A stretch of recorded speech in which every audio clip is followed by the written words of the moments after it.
premier sujet de discussion, la récupération politique concernant l'assassinat de Matisse à Châteauroux. RMC, les grandes gueules.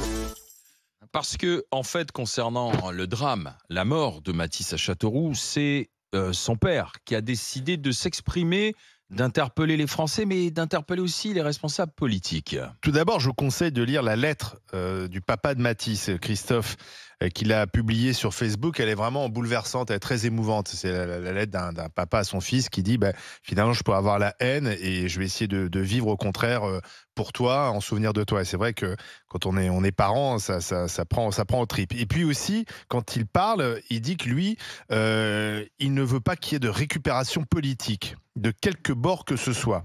Mais en même temps, il dit, moi j'espère que la justice sera faite, qu'elle ne sera pas trop laxiste, que ça sera un maximum. Je suis désolé, mais même si c'était un gamin de 15 ans, il n'y a pas d'excuse à ça. Donc il veut que la justice soit très ferme, mais en même temps, il ne veut pas de récupération. Il dit par exemple, je vois que des gens montent au créneau, notamment parce que le meurtrier était afghan. Je ne veux pas que ce soit... qu'on s'approprie la mort de Matou. Matou, c'était le surnom qu'il donnait à son fils. De quelque bord que ce soit, il aimait tout le monde. Je veux que tout le monde soit comme ça. Alors, est-ce que c'est une récupération politique indécente? Est-ce qu'elle vous gêne? Est-ce qu'il a raison? Le père? On va rester dans la gentillesse, on va pas partir dans la haine et dans la violence. C'est ce qu'il dit. On a une jeunesse qui meurt de façon barbare et violente. Et je suis vraiment comme Antoine. Moi, je respecte la lettre qu'a écrit le papa de Matisse, mais je suis maman. Et à chaque fois que je vois un jeune tuer des Thomas, des Matisse, n'importe qui, même dans les cités. Là, on a entendu un jeune qui s'est fait tuer avec une Kalachnikov, etc. À chaque fois, en tant que mère, ça saigne. Ça saigne parce que c'est toujours 15 ans, c'est toujours 14 ans, c'est toujours 16 ans. Moi, j'ai une fille, elle vient d'avoir 14 ans. Et à chaque fois, je me mets à la place de ses parents, qui voient partir leur enfant le matin et qui ne rentrent plus le soir et qui ne reverront jamais. Et je suis fatiguée de lire ça. Et j'ai la haine. Je sais que dans un deuil, il y a plusieurs phases. Il y a une phase de déni aussi. Et je juge pas ce papa, mais je me dis, est-ce qu'il est dans le déni? C'est pas possible. J'ai lu sa lettre, elle est pleine d'amour, etc. Mais je me dis, c'est pas possible. Il va plus jamais revoir Matisse. Et je suis fatiguée en tant que maman. Je sais pas si on se rend compte de ce que ça fait pour ceux qui n'ont pas perdu d'enfants, mais qui... Peut-être parce que je traite l'actualité, alors je ne sais pas, mais qui doivent à chaque fois regarder un enfant de 15 ans, de 14 ans, une fille de 13 ans se faire tabasser devant l'école, etc. Enfin, moi, j'en suis fatiguée, vraiment. Et je demande vraiment que le gouvernement, oui, récupère politiquement. Il n'y a pas de récupération. Des solutions. C'est notre rôle, c'est le rôle d'un politique de traiter une société qui va mal, telle qu'on le voit aujourd'hui. Donc ce n'est pas la récupération. Mais non, mais qui va traiter ça? Il faut trouver des solutions. Mais non, mais oui, Olivier, mais qui va traiter ça si c'est pas la politique? Qui va traiter? Qui va mettre des policiers? Qui va mettre des professeurs? Qui va mettre des éducateurs? Qui va traiter de l'ASE si c'est pas les politiques? C'est toi? C'est moi? Ben non. Donc encore heureux qu'il y ait une récupération politique de ça. Donc ceux qui disent pas de récupération politique, mais c'est des malades. Pour moi, je te dis, c'est des malades. C'est le papa, là. Mais c'est parce qu'on lui a dit de dire ça. Non, je sais que c'est le papa et je respecte, vraiment. Je sais ça, j'imagine sa douleur. Mais il faut comprendre qu'aujourd'hui, c'est ce papa. Demain, ça peut être un autre papa ou une maman. Il dit, ne soyez attention à l'instrumentalisation. C'est-à-dire qu'il y a aussi des politiques qui simplement s'affichent et disent ah là là, il faut faire ça, et puis après ils passent à autre chose. Il ne faut pas non plus. On est en campagne on parle d'une vraie récupération. Et que ça aussi, c'est un peu dégueulasse parce qu'on sait très bien qu'il y en a qui se précipitent sur des faits divers pour dire ah, si j'étais au pouvoir, je ferais ci, ferais ça. Et en fait, ils s'en fichent. Non, mais on cherche une vraie récupération, pas juste une communication, une récupération avec un traitement et des mesures. Stéphane. Et le papa de Matisse qui a pris la parole courageusement dans sa lettre, il a tous les droits. C'est ce que disait un peu François Ruffin. Un parent qui perd un enfant, il a tous les droits. Et il faut lui laisser ce droit de prendre la parole, de dire ce qu'il a envie de dire, de se dire son émotion au moment où elle est là, et que l'on partage. Et nous, on va la partager parce que c'est l'actualité, malheureusement. Lui va la partager toute sa vie, cette émotion. Et effectivement, les politiques qui récupèrent, il faut donner une définition de ce qu'est récupérer un sujet. Récupérer un sujet, c'est en parler au moment où c'est l'actualité, où tout le monde en parle, où l'émotion nationale est présente, et puis après, tu t'en cognes. Je ne sais plus qui disait, les politiques ont cette capacité à transmettre des émotions sans jamais rien ressentir. C'est un peu la définition que l'on pourra avoir de ce qu'est la récupération Donc, et c'est politique. ce qui se passe là sur Mathis, tu penses? Je ne sais pas, on verra sur le moyen ou long terme. Mais moi, je suis d'accord avec Joël. C'est un fait, un énième fait de société qui arrache encore une fois un de nos enfants de la République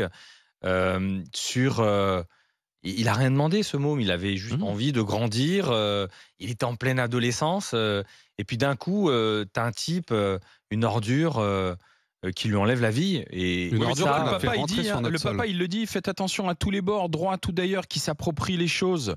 Nous, on va les faire en mémoire de notre fils. On veut pas être dans la haine. Voilà, tu vois, il met en garde les politiques. C'est pas à vous de vous en mêler. C'est à nous de nous en mêler. Mais quelque part, quand tu mets ce débat public en disant à tout le monde, voilà ce que je pense, publiquement, à des centaines de milliers, voire des millions de Français, il faut accepter que derrière, on s'empare, nous, dans l'actualité de ce sujet, on le commente, et que politiquement, c'est le rôle d'une démocratie, c'est le pouvoir du peuple. Le peuple s'exprime, le peuple émet des émotions au-delà du papa, et il est normal que le politique s'empare du sujet et trouve surtout des solutions. Parce que ce que les Français ont ras-le-bol aujourd'hui, c'est l'absence de solutions. C'est cette compassion. On allume des bougies, on met des fleurs autour d'un portail, et rien ne change. Et on se donne rendez-vous à la prochaine bougie et aux prochaines fleurs, quoi. Quand il y a, des dommages, il y a un responsable. Aujourd'hui, on doit clairement identifier le responsable, le gouvernement, qui fait entrer sur notre sol des gens dangereux. C'est-à-dire qu'on peut nous dire non, mais c'est un hasard, etc. Non. Chez les Afghans, il y a une culture tribale, il y a une culture de la violence.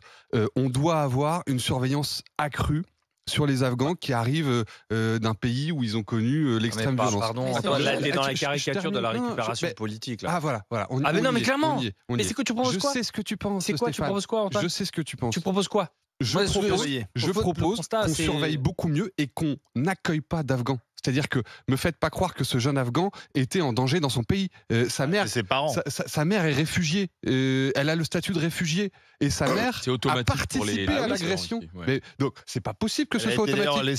C'est pas possible qu'on fasse entrer des loups qui viennent croquer nos enfants, quoi. Ça n'est plus possible. Les Afghans ne jouent pas du couteau. Mais je t'ai pas dit tous. Je me permets pas de dire effectivement, tous. ce sont aujourd'hui en revanche, les premiers demandeurs d'asile. Il y a pas de raison de prendre un risque tel de faire entrer sur notre sol des gens par le droit d'asile. Mélanie disait la même chose et en Italie, elle a ouvert les vannes. Hein. Qui ça? Mélanie disait la même chose. Tu vas à Milan, c'est blindé. Quel rapport avec le débat? Tes propos entre tes propos en fait, où t'es pas au pouvoir et tu me dis Mélanie, elle a fait différent. Je m'en fous. Déjà, retrouve une séquence où je t'ai parlé moi de Mélanie. Je pense que tout le monde dit ça. Tout le monde dit ça. Oui, mais parce que c'est le bon exemple en fait. L'extrême droite qui est au pouvoir, qui dit je vais fermer les frontières, plus personne ne viendra. Et puis au bout de quelques mois, ça rouvre tout et ça fait rentrer plus qu'avant. Pourquoi il y a que chez nous qu'il y a une foule d'Afghans qui arrivent? Parce que nous, on est ouverts. Hein. Ils vont pas ailleurs. Ce qu'on veut, Antoine, d'accord. Si partons sur ta solution, on ferme les frontières, mais on a des gens sur notre sol. On est bien d'accord. Ouais. C'est quoi les mesures en réalité pour stopper ça? Parce que moi, je veux bien qu'on arrête d'accueillir qui tu veux, mais on a encore des gens sur notre sol et on a des Français. Je soutiens que notre pays, dans sa structure, a un problème, dans le sens où on a des personnes qui sont nées sur le sol français. Elles ne sont pas venues. Donc, c'est notre terreau. Donc, quel est le problème avec notre pays pour que des personnes nées sur le sol français soit 16 ans, qui ont 15 ans, 16 ans, qu'est-ce qui se passe avec nos jeunes, jeunes Français? On va continuer. Je te réponds rapidement. Vas-y, Antoine. En deux mots, les étrangers, ceux qui sont étrangers, ceux qui n'ont pas de papier d'identité français, on les expulse à la première contravention à la loi. C'est-à-dire que c'est basique, ça se passe comme ça dans tous les pays du monde. Donc le mec, il grille un stop dehors. Pas au sens de contravention de route, mais la première fois qu'ils contreviennent à la loi, de manière significative sur un délit, si tu veux, on les expulse. Tous les pays du monde fonctionnent comme ça. Un étranger présent sur ton sol qui ne respecte pas les lois, expulsé. Les bazars on dans aurait parachute, beaucoup moins de problèmes. Mais alors, ensuite, tu veux me parler du refus de réadmission par les États. Ah Eh oui. bien, on leur tord le bras.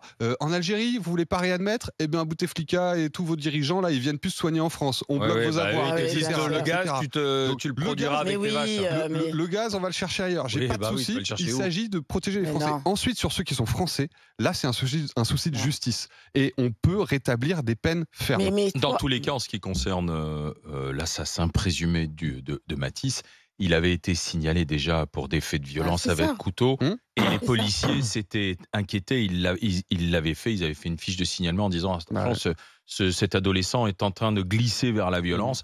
Ils l'avaient signalé. Alors, est-ce qu'on doit dénoncer la récupération politique? Le père de Matisse s'en inquiète. 32-16 pour en parler avec les GG. Vous avez entendu ce qu'en ont dit Antoine, Stéphane, Joël.